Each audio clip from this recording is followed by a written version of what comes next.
भारत माता की। भारत माता की। गोवा के राज्यपाल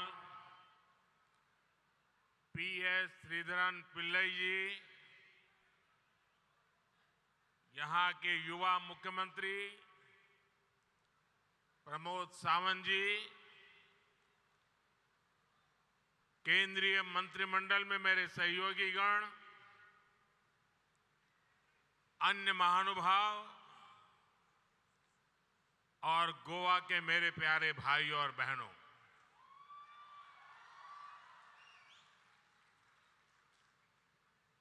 समेस्त गोयंकारांगा मना कालजा सावन नमस्कार।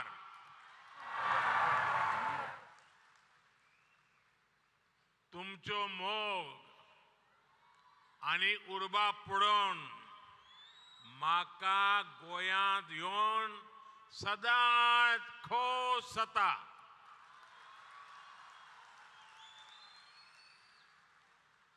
साथियों, गोवा को यहां के सुंदर समुद्र तटों के लिए, प्राकृतिक सुंदरता के लिए हमारा गोवा जाना जाता है। देश विदेश के लाखों पर्यटकों का फेवरेट हॉलिडे डेस्टिनेशन गोवा ही है।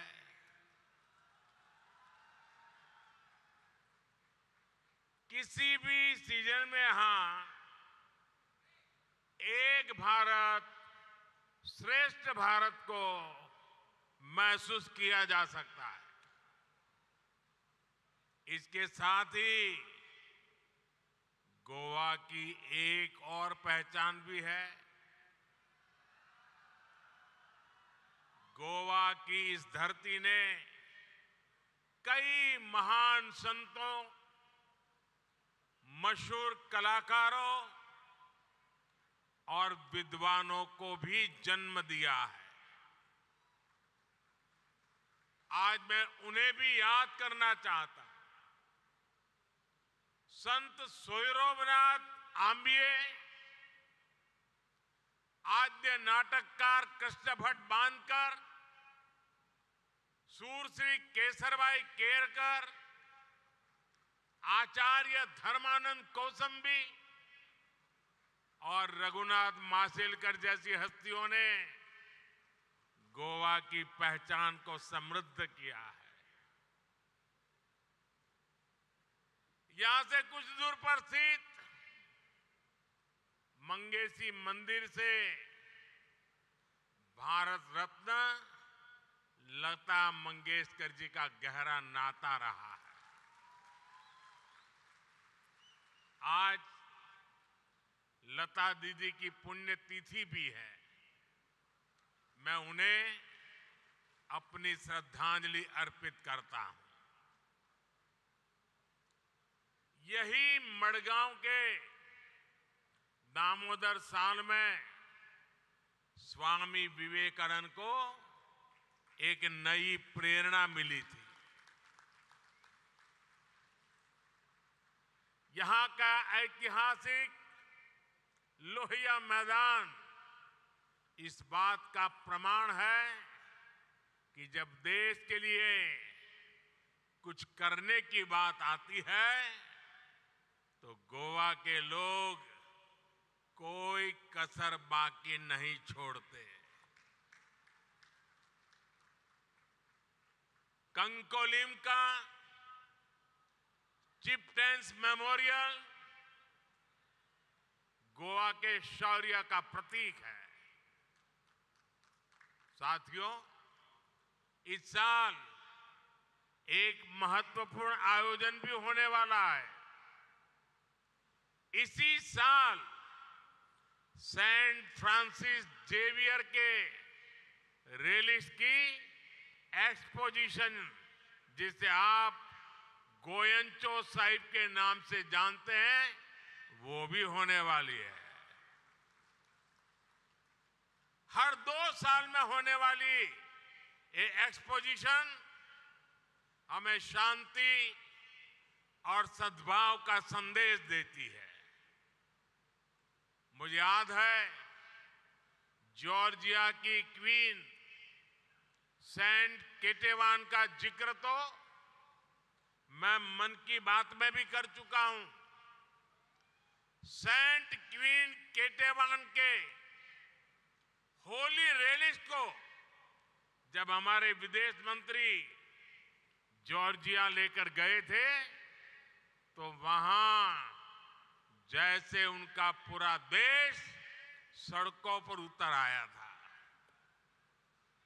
सरकार के बड़े बड़े प्रतिनिधि तब एयरपोर्ट पर आए थे। क्रिश्चियन कम्युनिटी और अन्य धर्मों के लोग जिस तरह गोवा में मिलजुल कर रहते हैं वो एक भारत श्रेष्ठ भारत की बहुत अद्भुत मिसाल है। साथियों, अब से कुछ देर पहले गोवा के विकास के लिए 1300 करोड़ रुपए की योजनाओं का लोकार्पण और शिलान्यास हुआ है। शिक्षा, स्वास्थ्य और पर्यटन से जुड़ी ये परियोजनाएं गोवा के विकास को और रफ्तार देगी। आज यहां नेशनल इंस्टीट्यूट ऑफ टेक्नोलॉजी और national institute of water sports के कैंपस का उद्घाटन हुआ है।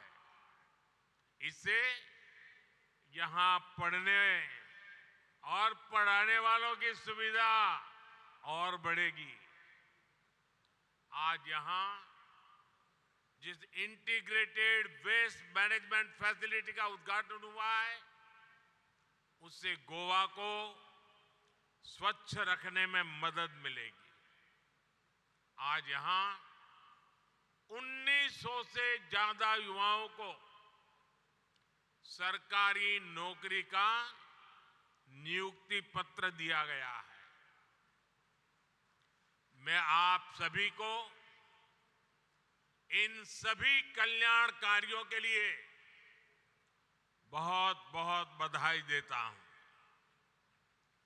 मेरे परिवारजनों, गोवा क्षेत्र और आबादी के लिहाज से भले ही छोटा है लेकिन सामाजिक विविधता के मामले में हमारा गोवा बहुत बड़ा है। यहां अलग अलग समाज के लोग, अलग अलग धर्म को मानने वाले लोग एक साथ रहते हैं, अनेक पीढ़ियों से रहते हैं। इसलिए गोवा के यही लोग जब बार बार बीजेपी की सरकार चुनते हैं तो इसका संदेश पूरे देश को जाता है। बीजेपी का मंत्र सबका साथ सबका विकास का है। देश में कुछ दलों ने हमेशा डर फैलाने की, लोगों में झूठ फैलाने की राजनीति की है, लेकिन गोवा ने ऐसे दलों को करारा जवाब दिया है और बार बार दिया है। साथियों, अपने इतने वर्षों के राज में गोवा की भाजपा सरकार ने सुशासन का एक मॉडल विकसित किया है। स्वयं पूर्ण गोवा, इस अभियान को जिस प्रकार गोवा गति दे रहा है वो वाकई अभूतपूर्व है। इसी का परिणाम है कि आज गोवा के लोगों की गिनती देश के सबसे खुशहाल लोगों में होती है। डबल इंजन की वजह से गोवा के विकास की गाड़ी तेज गति से आगे बढ़ रही है। गोवा वो राज्य है जहां के 100% घरों में नल से जल पहुंच रहा है। गोवा वो राज्य है जहां 100% घरों में बिजली कनेक्शन है। गोवा वो राज्य है जहां घरेलू एलपीजी की कवरेज 100% हो चुकी है। गोवा वो राज्य है जो पूरी तरह केरोसिन मुक्त है। गोवा पूरी तरह खुले में शौच से मुक्त राज्य बन गया है। केंद्र सरकार की प्रमुख योजनाओं में से कई योजनाओं में गोवा 100% सैचुरेशन हासिल कर चुका है। और हम सब जानते हैं जब सैचुरेशन होता है तो भेदभाव खत्म हो जाता है। जब सैचुरेशन होता है तो हर लाभार्थी तक पूरा लाभ पहुंचता है। जब सैचुरेशन होता है तो लोगों को अपना हक पाने के लिए रिश्वत नहीं देनी होती। इसलिए मैं बार बार कहता हूं कि सैचुरेशन ही सच्चा सेक्युलरिज्म है। सैचुरेशन ही सच्चा सामाजिक न्याय है। यही सैचुरेशन गोवा को, देश को मोदी की गारंटी है। इसी सैचुरेशन के लक्ष्य के लिए अभी देश में विकसित भारत संकल्प यात्रा चलाई गई थी। गोवा में भी 30,000 से ज्यादा लोग इस यात्रा से जुड़े। जो कुछ लोग सरकार की योजनाओं से अब भी वंचित रह गए थे, उन्हें भी मोदी की गारंटी वाली गाड़ी से बहुत लाभ मिला है। भाई और बहनों, कुछ दिन पहले जो बजट आया है उसमें भी सैचुरेशन के, गरीब से गरीब सेवा के हमारे संकल्प को मजबूती दी है। आप जानते हैं कि हमने 4 करोड़ गरीब परिवारों को पक्का मकान देने का लक्ष्य पूरा कर लिया। अब हमारी गारंटी है कि 2 करोड़ और परिवारों को घर बना करके देंगे। और मैं गोवा के मेरे साथियों आपसे भी कहता हूं, आपके गांव में, आपके इलाके में अगर कोई परिवार पक्के घर से छूट गया हो, अगर आज भी वो झुग्गी झोपड़ी में रहता है, तो उनको बताना मोदी जी आए थे, मोदी जी ने गारंटी दी है कि आपका मकान भी पक्का बन जाएगा। इस बजट में पीएम आवास योजना के तहत इसके विस्तार की घोषणा की गई है। हमने 5 लाख रुपए तक के मुफ्त इलाज की सुविधा देने वाली आयुष्मान योजना का भी विस्तार किया है। अब आशा वर्कर और आंगनवाड़ी वर्कर्स को भी मुफ्त इलाज की गारंटी मिल गई है। साथियों, इस बजट में हमारे मछुआरे साथियों पर भी बहुत ध्यान दिया गया है। मत्स्य संपदा योजना के तहत मिलने वाली मदद अब और बढ़ाई जाएगी। इससे मछुआरों को अधिक सुविधा और साधन मिलेंगे।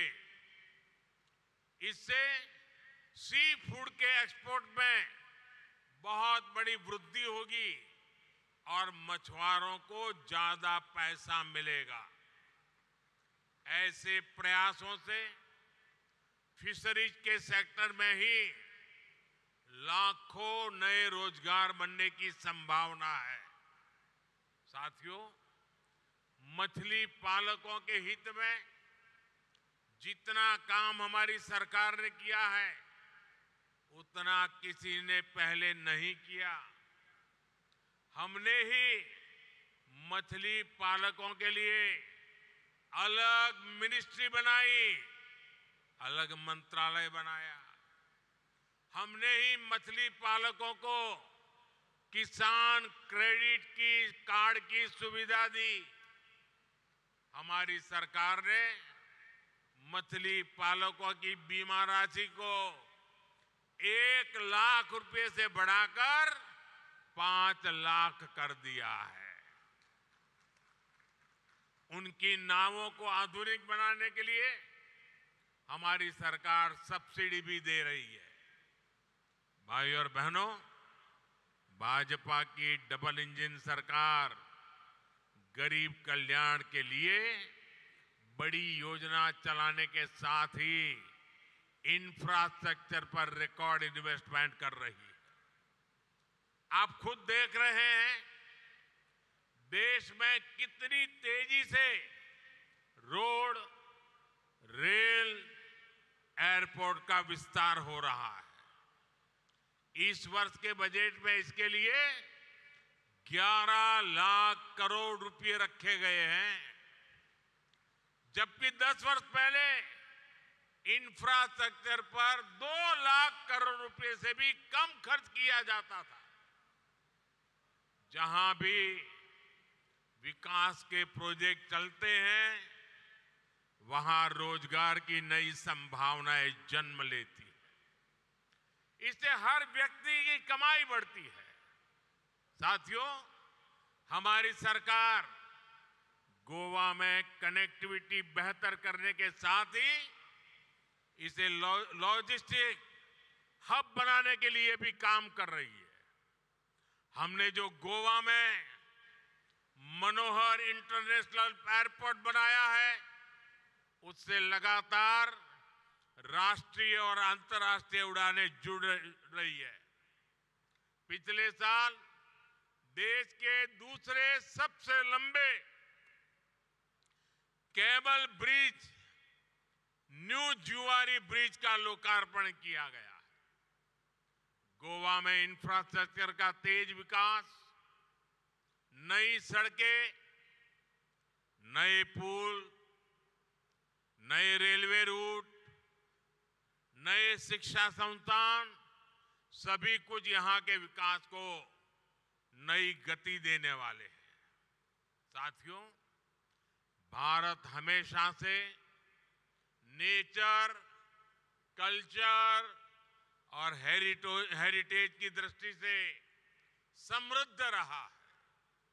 दुनिया में लोग अलग अलग तरह के टूरिज्म के लिए अलग अलग देशों में जाते हैं। भारत में हर प्रकार का टूरिज्म एक ही देश में एक ही वीजा पर उपलब्ध है। लेकिन 2014 से पहले जो सरकार देश में थी उसने इन सभी पर इतना ध्यान नहीं दिया। पहले की सरकारों में पर्यटक स्थलों के विकास के लिए, हमारे समुद्री किनारों के विकास के लिए, द्वीपों के विकास के लिए कोई विजन नहीं था।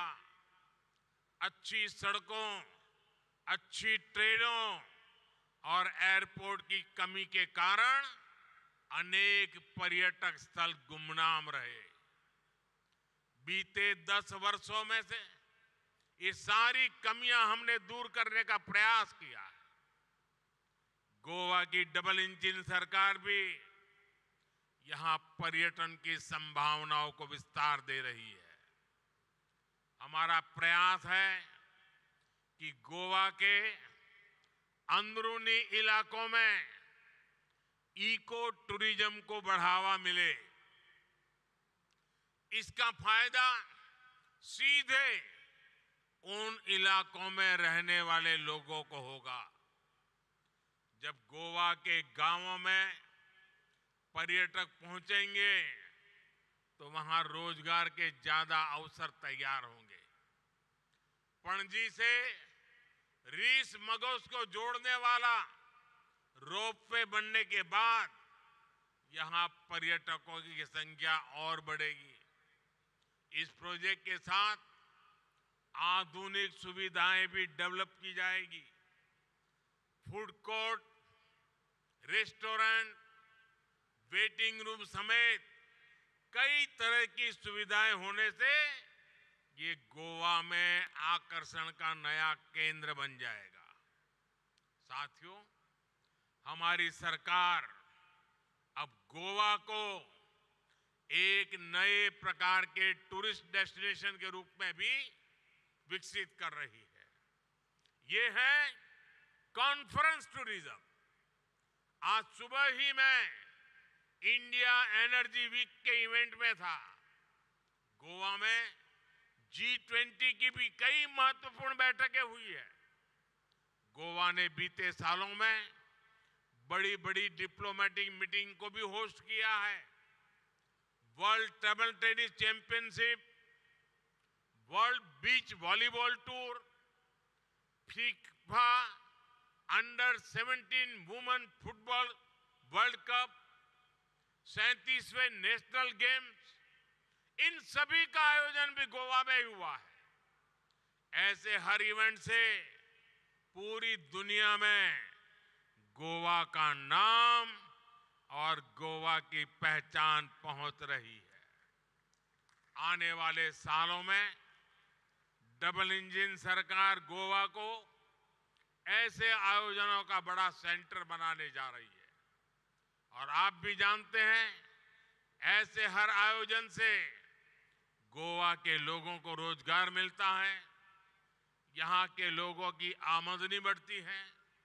साथियों, गोवा में नेशनल गेम्स के लिए जो आधुनिक स्पोर्ट्स इंफ्रास्ट्रक्चर यहाँ विकसित किया गया है, वो भी यहाँ के स्पोर्ट्स पर्सन और एथलीट्स को बहुत मदद करेगा। मुझे बताया गया है कि जब गोवा में विकसित भारत संकल्प यात्रा चल रही थी तो उस दौरान नेशनल गेम्स में हिस्सा लेने वाले गोवा के खिलाड़ियों का सम्मान भी किया गया था। मैं गोवा के ऐसे हर युवा खिलाड़ी को फिर से बधाई देता हूं। और साथियों, जब खेलों की इतनी बात हो रही है तो गोवा के फुटबॉल को कौन भूल सकता है। आज भी गोवा के फुटबॉल खिलाड़ी, यहाँ के फुटबॉल क्लब देश और दुनिया में अपनी पहचान रखते हैं। फुटबॉल जैसे खेल में अमूल्य योगदान के लिए गोवा के ही ब्रह्मानंद संखावकर जी को हमारी सरकार ने 2 साल पहले पद्म पुरस्कार से सम्मानित किया था। आज हमारी सरकार खेलो इंडिया के माध्यम से यहाँ फुटबॉल सहित अनेक खेलों को आगे बढ़ा रही है। साथियों, स्पोर्ट्स और टूरिज्म के अलावा पिछले कुछ वर्षों से गोवा की एक और पहचान देश भर में बनी है।